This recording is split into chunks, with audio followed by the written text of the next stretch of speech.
나눴습니다. 오늘 이렇게 한번 인사합니다. 하나님의 약속을 믿읍시다. 이렇게 인사하겠습니다.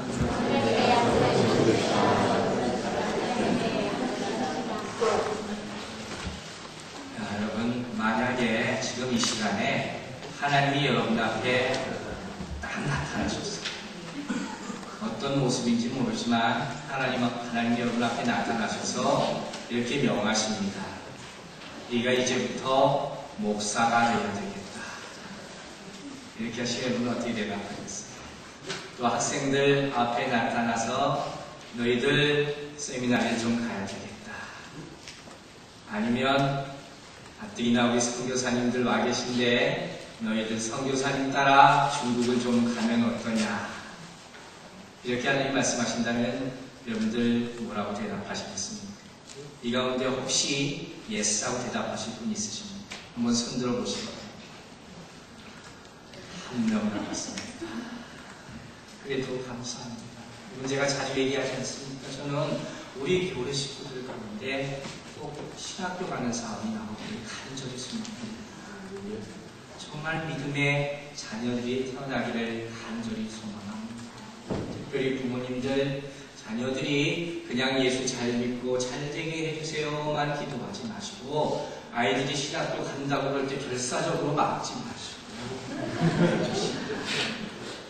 우리가 살 길은 이것밖에 없기 때문에 우리 가운데 그래도 몇 분이 하나님의 부르심에 응답하시겠다고 했습니다.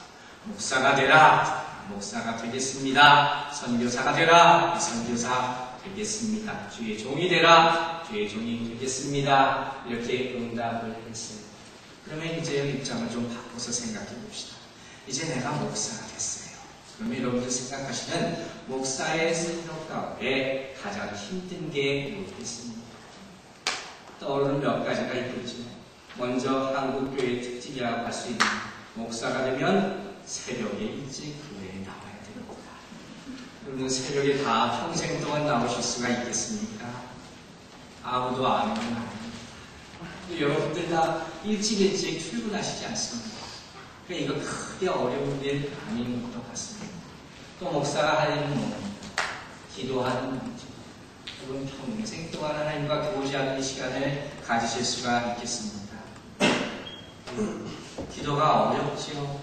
어려운 건 사실입니다. 그러나 기도도 목사의 삶 가운데 또 누구나 마찬가지지만 모든 크리스찬의 사역이 하나라고 우리가 생각할 수 있는 것입니다. 또 우리가 해야 될 일이 있다면 뭐겠습니까?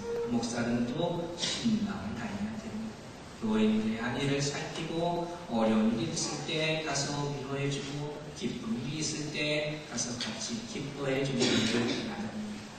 얼핏 보면 어려운 것 같지만 또 어려울 것도 없습니다. 또 신방 오면 다들 잘해주시지 않습니까? 먹을 것도 주시고 또 함께 좋은 시간입니다. 이것도 어떻게 보면 할만합니다. 또 한 가지 목사가 반드시 해야 될 의무 사역이 있습니다. 그게 뭐겠습니까? 바로 설교입니다. 여러분들 평생 동안 설교해라 하면 네 라고 할 수 있겠습니다. 아마 쉽지는 않을 목사들을 비롯해서 많은 사람들이 이 많은 사역 가운데 가장 어렵다고 생각합니다. 이게 바로 주의 말씀을 전하는 것이에요. 이게 내 마음대로 할 수 있는 게 아니기 때문에 정말 쉬운 일은 아닙니다. 게다가 매주마다 몇 번의 설교를 해야 하는 입장에서는 그 중압감이라는 것이 절대로 가벼운 것이 아닙니다. 그래서 설교를 하면서 내가 다른 사람 앞에 청중 앞에서 성도들 앞에서 평가받는다 이런 마음으로 설교하면 그 사람은 절대로 오해할 수가 없습니다. 그 스트레스를 어떻게 감당하겠습니까? 설교에 대해서 평가하는 것도 아니고 평가받을 수도 없는 것입니다. 제가 신학교 다닐 때 1년 동안 설교학을 배웠었어요. 저는 제가 한번 얘기한 적이 있었는데 그때가 얼마나 스트레스 받고 힘들었던 1년이었는지 지금도 생각해보면 깝깝할 정도입니다. 우리 설교할 때 설교할 교수님이 몇 분, 25분, 30분 이렇게 설교를 준비해오라 시키십니다. 그걸 다 외워가지고 교수님 앞에 설교를 해야 돼요. 학생들이 다 앉아있고 그 교수님은 그 방이 특별한 클래스인데 그 안에 들어가 계십니다. 그 안에 들어가면 그 방은 특별히 이게 만들어져서 그 안에 녹음 시설이 되어 있고 창문이 되어 있어서 다 볼 수가 있는 거예요. 그 안에서 교수님은 우리 설교를 듣는 거예요. 들으면서 모습을 다 보는 거예요. 그러면서 설교가 다 끝나지 않습니다. 그러면 바로 그 자리에서 코멘트를 해주십니다. 학생들 앞에서 성인인데. 근데 이게 말이 코멘트지 아주 성인 사람을 거의 다 죽여놓는 거예요. 그냥 그것 뿐이지 않습니까? 끝나고 나면 그 안에서 비디오를 집어놨습니다. 그걸 집에 가서 보라고 합니다. 마닐라 북에 그걸 집어넣어줘요. 근데 여러분, 내가 설교를 처음 한 거를 내가 그 얼굴을 볼 수 있을 것 같아요. 도저히 볼 수가 없어요. 그걸 왜 보라는 거냐? 그 비디오로 찍은 거에 내 설교한 모습만 나오는 것이 아니라 교수님이 멘트하는 것이 다 들어가 있어요. 게다가 내 설교 원고, 매뉴스크립트까지 같이 들어있어요. 거기가 또 어떻게 되는지 아세요?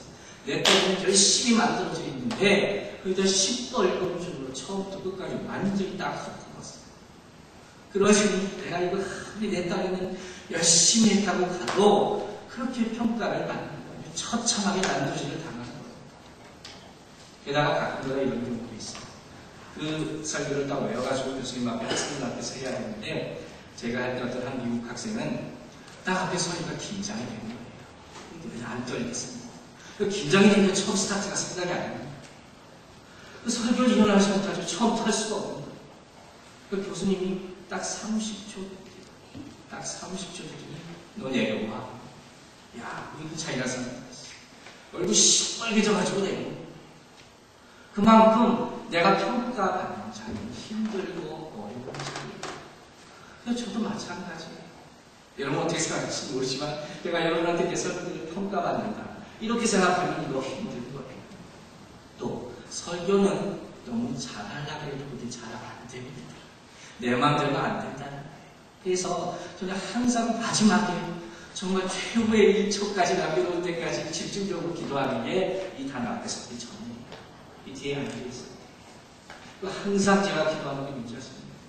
성령 도와주세요 하는 것이.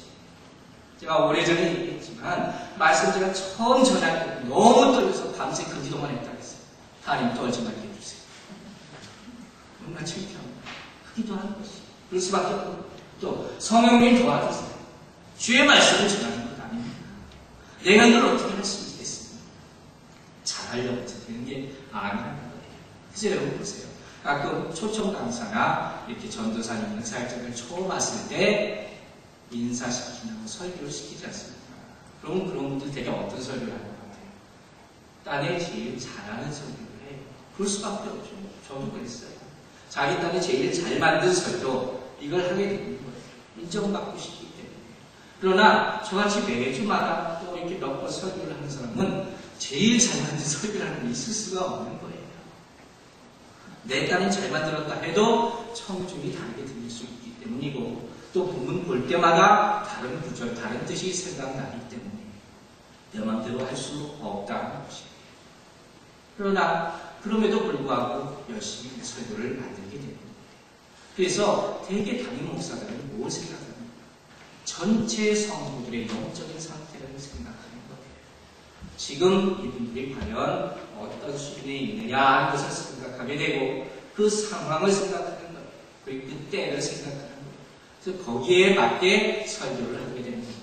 그렇기 때문에 같은 본문을 가지고 설교한다 해도 다른 여러 가지 설교가 나올 수 있는 것이 틀리다는 거죠. 그러나 이와 같이 매주 설교하는 사람도 인간이니까 다 좋은 말씀 들었습니다. 은혜 받았습니다. 이런 말씀 듣기를 원하는 건 어쩔 수가 없습니다. 저도 마찬가지예요. 그래서 항상 좋은 설교를 만들기 위해서 노력을 한다는 거예요.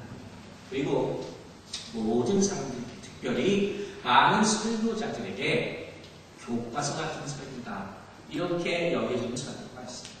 그게 바로 오늘 본문에 나오는 스데반의 설교라는 것입니다. 많은 사람들이 인정한다는 거예요. 또 하나 우리가 아주 잘된 설교를 하면서 성경에서 찾아볼 수 있는 게 바로 베드로의 설교라고 합니다. 그런데 비평가들에 따르면 오히려 베드로의 설교보다 집사 스데반의 설교가 더 심오하고 뛰어난 설교라는 것입니다. 그래서 오늘부터 우리 스데반 집사가 과연 어떤 말씀을 전하는가 얘기를 한번 보려고 합니다. 자, 오늘 본문 시작하기 전에 오늘 본문 1절